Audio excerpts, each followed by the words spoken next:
Hey everyone, Sam here, otherwise known as FPL Pricey. Game week 28 was probably one of the maddest this season, but we've got a quick turnaround, so we have to get ready for Tuesday's deadline for game week 29. Today, we're going to run through my transfer plans. Welcome back everyone to another video. Now, as always, if you did enjoy today's content, I'd really appreciate it if you could just leave a like, hit subscribe, especially if you're new around here as well. And let's start off by talking about game week 28. I don't want to get bogged down in all of the details, but it probably was the most dramatic and, I guess on paper, entertaining game weeks of the season, although Saturday didn't feel that way for me whatsoever. I got off to a really rough start. I think I was looking down the barrel of a 200k red arrow, given that although I did have Virgil van Dijk and Thiago who both scored, it was the players that I didn't own that really did the damage. Ekitike with a big haul, finally, and owners have massively deserved that recently, I think it must be said. And then Man City went and put in a professional performance. Semenyo got a goal, kept the clean sheet, so pretty high ownership there. And yeah, it was all of the players that I didn't own that were really punishing me.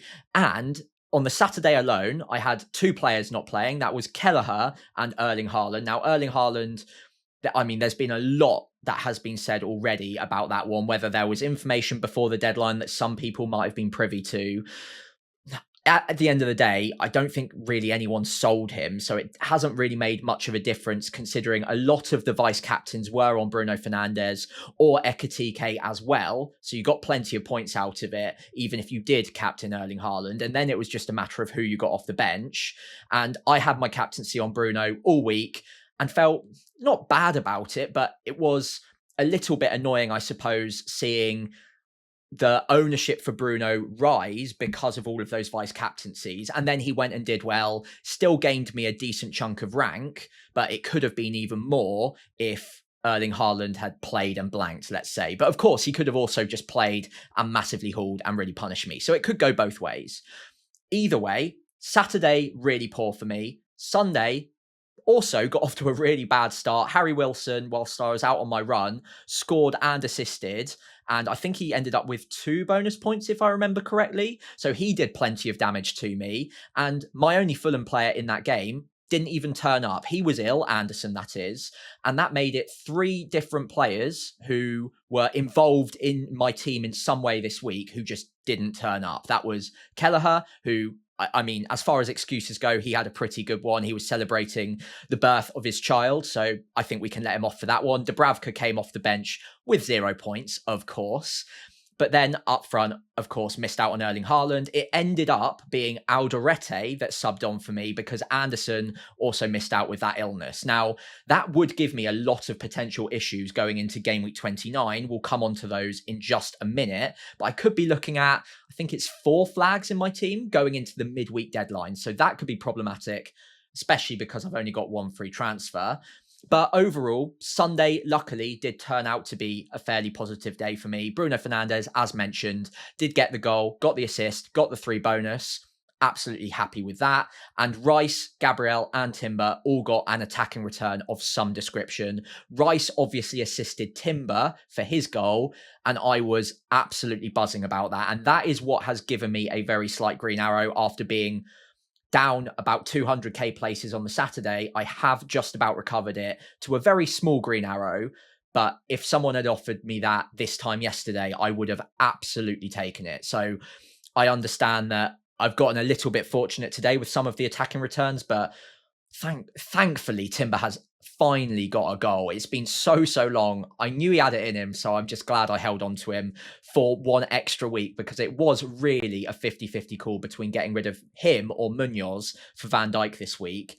Luckily, I called it correctly, although I know a lot of luck is involved there. So Gabriel with 9, including Defcon, Timber with 8 with the goal, Virgil van Dijk with 7, of course conceded twice, so 1 less point there. And the other thing I should note, and Burmo was my other transfer in this week, I could have gone with Harry Wilson, and then I would be looking at a really nice green arrow. But I did just fancy Burmo in that game, and it just didn't come to pass. So mistake made. I'm not loving owning him right now because he was brought off a little bit early. Didn't, I think, even have a shot in that game against Crystal Palace. But he is a player that has run at a pretty consistent rate of returns this season. So I'm not going to get too far ahead of myself there. He's still got 3 half-decent games to come, including Newcastle next, and they've not been in great form recently. The other thing I suppose we should know is Elliot Anderson didn't pick up DEFCON for the first time, I think in 11 game weeks now. Did get quite close, so it's not like his DEFCON has dropped off altogether like it has with Bruno Fernandes, but it is disappointing, and he also picked up a yellow card. So he doesn't just get 4 or 5 pointers, he is also capable of blanking altogether. So a bit frustrating there. Rodgers also very frustrating, by the way. 2 points from him, has been in quite poor form, I think it must be said recently. But whether or not he's a transfer out with the limited transfers I've got and the blank coming is another question altogether. Okay, so let's take a first look at my Game Week 29 team as it stands. No free transfers used. Of course, I've only got 1 to use anyway, so I do need to be very careful with how I use it, especially when you take a first look at my team and there are 4 players that I believe to be doubts going into Game Week 29. I've added a few flags myself that FPL haven't actually updated yet, but I do think that there's a reasonable chance that any of these 4 players do miss out. Now, Kelleher probably should be a fairly short-term one. Obviously, players have children all the time, and they don't usually miss several game weeks. It's usually the game week that it's obviously relating to, and then after that they come back in. But because it's quite a quick turnaround, is there a possibility he misses out again? Yeah, I would say it's worth noting. Although what I would say is it won't be a long-term thing, and Brentford's fixtures are still pretty good up to when I plan on wildcarding. And if I need to have Dubravka for 1 more game week against Everton away, it's not ideal. I'd prefer other keepers, but I don't think it's worth using my 1 free transfer there. And for what it's worth, I think there's a good 90% chance that Kelleher just comes straight back in anyway. Into my defence, the 2 Arsenal boys are not going anywhere right now, although I am mindful that Timber could be rotated if he's feeling a bit tired after playing very good minutes against Chelsea. So it is one to monitor, but they need to win every single match. And Timber, being the match winner, playing well as he did, I'd be quite surprised if he came out of the team. And of course, Ben White is still not fit. So if White was on the bench today and maybe subbed on for him, I'd be a bit more concerned. But I think Timber's place is probably okay. Gabriel is not a worry whatsoever. And Arsenal will have one of the best odds for a clean sheet against Brighton away from home. Although they haven't kept a clean sheet in a little while now, so it's getting a bit frustrating. It helps when they get attacking returns though. So right now, I'm not feeling too bad about that. Virgil van Dijk away at Wolves, again, not a problem. He'll play 90 minutes, maybe even sneak some DEFCON. And if he can continue getting attacking returns, then I would be very, very grateful. But those 3, absolutely fine. Then we move over to Anderson at home to West Ham. He will be a doubt, I suppose, because it is a quick turnaround, but he was only ill. It's not an injury. And usually with illnesses, they do come back in fairly quickly. So I'd put him at 75 to 80% likely to play this one. Of course, he is in their best 11, so he would come straight back in. But there's a non-zero chance that he misses out, and it is something to note. If he does start, or if we expect him to start and recover in time for West Ham, I think he would be a 4th defender for me rather than a first bench, as he has been quite a lot recently, given the fixtures that the other 2 players on my bench that are playing at least currently have. So Anderson away at Man City, that's obviously Elliot Anderson. Good chance for a DEFCON, but less chance of a goal, and obviously very low chance of a clean sheet against Man City away from home. So I think I prefer to play Fulham's Anderson ahead of him, but I don't think there's miles between the 2 of them. So if Fulham's Anderson misses out and I had to rely on Elliot Anderson at Forest, I don't think it's a nightmare. So I probably won't use a transfer there. Then we move into my midfield. Bruno Fernandes, Mbeumo and Rodgers should all play. They should be fine. They're obviously all in the best starting 11 for their respective teams. Fernandes and Mbeumo away at Newcastle doesn't look like a great fixture on paper, but the way Newcastle are playing recently, I think it's only Spurs that they've beaten in the Premier League, at least in the last 6 or 7 weeks now, and Spurs are in horrific form. So Newcastle themselves are not looking too handy right now. It is worth noting that it's still Newcastle. They're a good team. They've got great players and they could turn it around. But with the form Man United are in right now, I'm not too worried about either Fernandes for obvious reasons. He's fantastic. And then Mbeumo as well. Although he's blanked in Game Week 28, all I have to do is take a look back at his average rate of returns across the season, and you know, he'll get the odd blank. There will be the odd off match, but I do still back him to do pretty well over the next 3 game weeks until I wildcard. So I'm not going to do anything with either of those 2 players. I've got much bigger fires to sort out in my team going into game week 29. Rodgers is more interesting because he's been poor for a little while now in terms of the underlying data and the attacking returns. But I do just wonder if this sort of match where it is a huge game for the Champions League places, of course, Chelsea are right in it for the Champions League hunt. Villa have dropped off recently and they're in the mix as to whether or not they'll get a Champions League spot now. Is that the sort of game that Aston Villa raise their performance and Rodgers puts on a bit of a marquee performance? Obviously, that's all narrative, but these are the sort of games where I do just randomly expect to see a Rodgers haul or at least a goal or an assist. So a bit like Timber and the way I felt about him last week, I've got that little gut feeling on Rodgers this week that he hasn't been great, but given that he doesn't blank in 31, and I do have a lot of players who do blank, I think I probably need to use my transfers elsewhere and just cross my fingers that Aston Villa and Rodgers gets back to form in the next 3 game weeks. Rice is a player that I've added a flag to myself. I don't think he's going to be flagged going into game week 29. But of course, he did get subbed off early against Chelsea just now. And he did look like he was limping around a little bit. And after the match, the same problem as well. So I do have concerns over whether or not he'll start in the midweek against Brighton because of the quick turnaround. I think if he had a week to recover, it would be fine. But he is a leader. He does usually play 90 minutes. I wonder if they're just going to try their best to make sure that he's fit to play anyway. We'll come on to maybe what I look at doing with him in just a moment's time, but he would be one of maybe 2 players that I'm seriously considering getting rid of ahead of game week 29, not only for the injury doubts, but also there are players out there with higher attacking upside and not blanking in game week 31, whereas of course Rice is a player that at some point over the next 3 game weeks, I'm going to want to get rid of to pick a midfielder that doesn't blank in game week 31. If he's a doubt, it might just be the perfect excuse to get rid of him against Brighton in the midweek. Now, moving into the forward line, I think if we get good news on Erling Haaland, he's my captain this week against Nottingham Forest at home. It's a good fixture. All of the murmurings, all of the rumours are it's not a significant injury. But we've heard this before, and then Erling Haaland has missed 4 or 5 games. So I'm cautious of maybe reading too much into early information here. I'm crossing my fingers he's okay, because right now I don't really have another great captaincy option, so I would like him to be fit for this one. And given that they are in a proper title battle against Arsenal right now, I think if he's anywhere near fit, they do play him. But he missed out for a reason in game week 28. And it's not like they massively suffered without him. Semenyo obviously got the winner, who's been playing incredibly well since he joined Man City.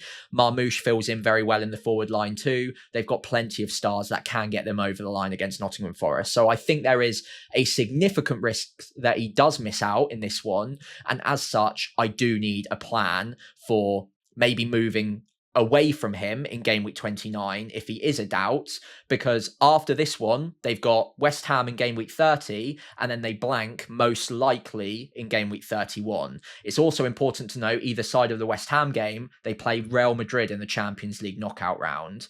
So is there a chance if he doesn't make the Nottingham Forest game that they play him against Madrid, rest him against West Ham, and then play him in the return leg against Madrid again?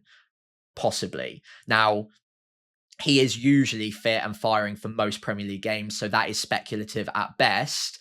But if there's a chance that I might only get 1 game, maybe even no games out of him before I look at wildcarding, then he needs to be a player that I have at least a plan to get rid of. Thiago, I don't think we need to talk about him. Scored a goal in game week 28, Bournemouth away in game week 29. I think that's absolutely fine. So with that in mind, let's start taking a look at the different options for transfers in those problem areas in my team. Okay, so let's start off fairly simple with Erling Haaland. As I mentioned, Nottingham Forest next up is a captainable fixture. So if he is fit and we get good news, maybe we see him in training pitches, for instance, then I think I'll probably hold on to him, because if he's very close or fit for Nottingham Forest, then he should also probably play against West Ham, and both of those fixtures are very, very good. So if he's fit, this is not a section that needs thinking about. But I think there is a significant doubt that he does play against Forest. And if that's the case, then he's only got one more fixture before the blank in game week 31. Obviously, it's not completely locked in that they blank, but it's very, very likely. And although it's a very good fixture against West Ham, as described, they've got Real Madrid either side of that. So is there a chance he could potentially get reduced minutes or miss out altogether against West Ham to keep him fresh for both Real Madrid games? It's a possibility. So with all of that in mind, if he does miss the Nottingham Forest game, or if he looks likely to, I think there's only one transfer in the forward line that I'm interested in. I don't think we need to spend hours on this section. Ekitike would be my plan. 9 million, so it does save me something like 5.6 million if you take into account the value I've got tied up in Erling Haaland. And I mean, Ekitike's got 3 good fixtures before I plan on wildcarding, starting with Wolves away, then Spurs, who again have looked pretty horrific recently, and then Brighton after that. I think for me, he's just the obvious transfer in the forward line if you don't have him already. Saves you a bunch of money and you can use that money elsewhere. Easy. He's also got great attacking data. I think he's been very unfortunate not to get more attacking returns than he has recently. And of course, just because he's had a big haul in game week 28, he's going to be on the radar for a lot of managers. But a bit like what I said about Van Dijk this time last week, just because he's only just hauled doesn't mean that he's not just as likely to continue hauling. I think he's looked brilliant. I think he's settled in really well to that centre-forward role for Liverpool this season. Good underlying attacking data, much cheaper than Erling Haaland, and of course doesn't blank in game week 31. So I think it's just simple if Haaland is a doubt. If he's not a doubt, or let's say we think he's 75% likely to play against Nottingham Forest, then there is a conversation to be had, because a lot of us have a lot of value tied up in him. And I think the most popular strategy is probably to wildcard in game week 32. That won't be everyone. But if you are looking at wildcarding in 32, it's pretty likely that Erling Haaland's going to be in that wildcard. If you sell him now and he doesn't drop in price too much, then it's going to cost you a little bit more to get back there, given all of the value we've currently got tied up in him. Again, it will be applicable to the majority of managers, not all of you. So do check what value you've got tied up in him. But I think I've got something like 0.4, 0.5 tied up in him. And as such, it does just play on my mind that if I think he's got a decent chance of starting the next 2, then I might look at not selling him altogether, so it makes him easier to afford on a wildcard later on down the line. But again, if he's out against Nottingham Forest or looks unlikely to play, I think you attack the upside and you just buy Ekitike straight away. Okay, so moving on to Declan Rice. And I think if we get good news about Erling Haaland, then my attention would probably turn to Rice as the potential transfer out this week. It looks like he might be a doubt going into game week 29. Who knows? We might get good news between now and the deadline. But he did go off with a bit of an injury doubt, I suppose. Again, I'm reading into things, but he was limping around a little bit. And I would say that there is at least a question mark over his fitness for the midweek. They've got 2 decent games before they blank in game week 31. So if we get good news on him, I don't think he's a must sell. But there are players with good upside, good underlying attacking data, and with very good fixtures up until a lot of us are looking at wildcarding. Now, namely, Harry Wilson would probably be the obvious transfer in for me. But Harry Wilson himself also went off with a little bit of a problem. Marco Silva, after the game, said that he had problems at halftime and complained about an issue that was plaguing him throughout the first half. It looks like a twisted ankle. And then he did actually continue up until the 72nd minute. So it couldn't have been that bad that it immediately forced him off the pitch. But he was noticeably struggling in the last few minutes before he got taken off.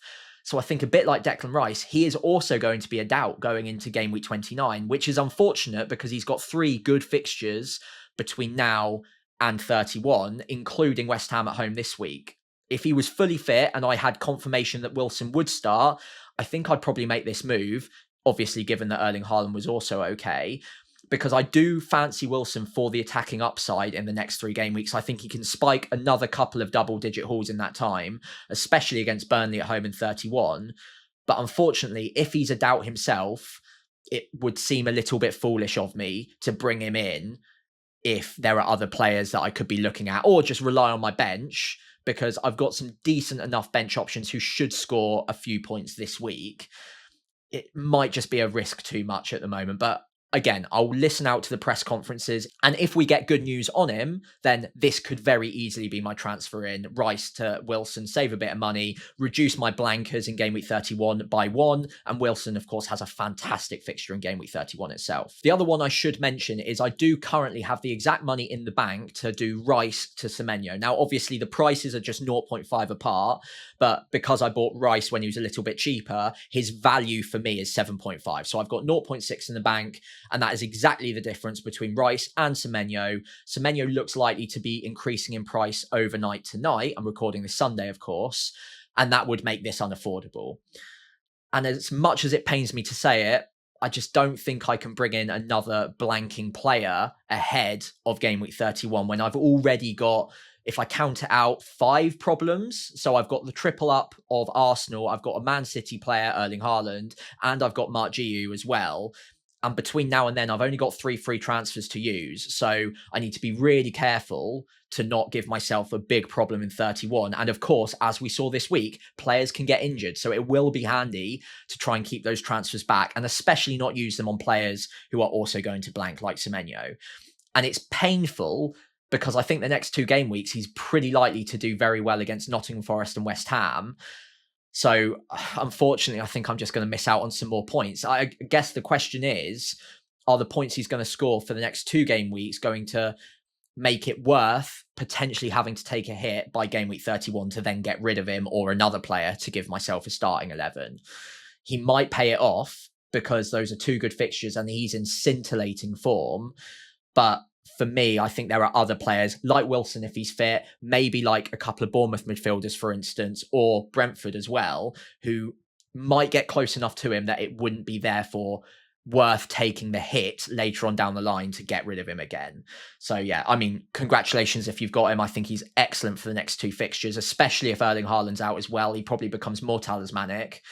But I don't think he's a player I can actually go for at this point, unfortunately. Okay, and finally, just a very quick one, because if I had no injury issues this week, something that would tempt me is getting rid of Elliot Anderson and really trying to chase the upside on some good fixtures. Now, that could be Brentford, it could be Fulham, it could be Bournemouth. Unfortunately, because of the money in the bank, it means that Harry Wilson would not be affordable to me if he was fit for Elliot Anderson, because, again, the value I've got tied up in him is 0.1. So effectively, his selling value for me is 5.3 million, and Harry Wilson is just out of reach with 0.6 in the bank. So it would have to probably be one of the Bournemouth boys at this point. You could also, I think Dango Otara is 5.9 at time of recording, so just about affordable, but he did get brought off early.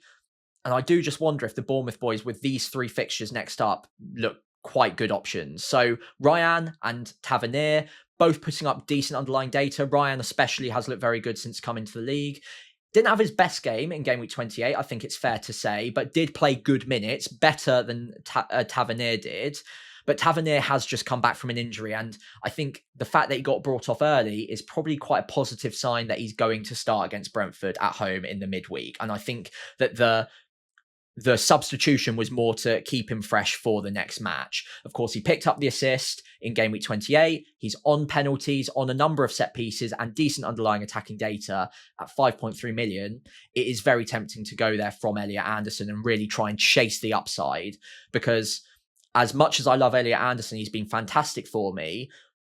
For the next 3 game weeks, I reckon he scores probably 12 points. He'll get 4 in each of these games. I might get lucky with a goal because he does score the odd goal, get the odd assist. But I think he is likely to average out at about 4 points a game. So 12 over the next 3. It's not terrible. It's probably not usually worth a transfer out.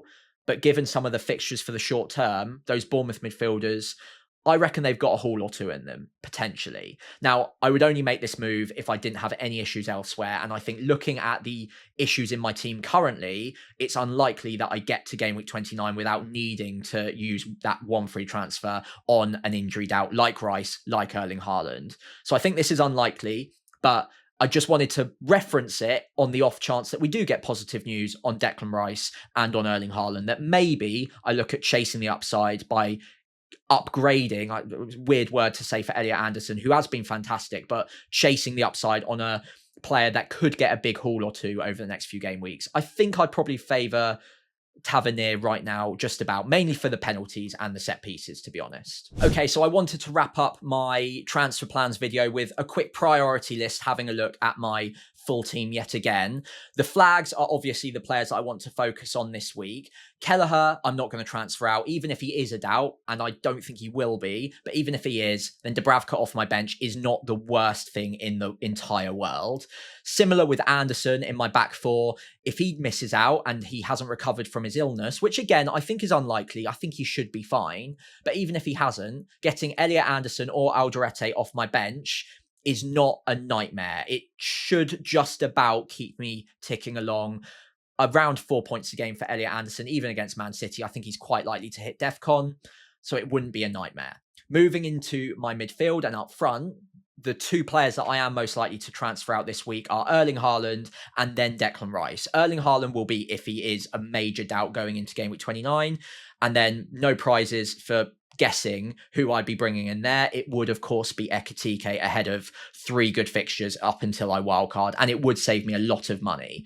So that would be priority number 1. But if Erling Haaland is fine or looks likely to be fine, then I think it moves across to Declan Rice. And then it's a question as to whether Declan Rice is going to be likely fit for Game Week 29.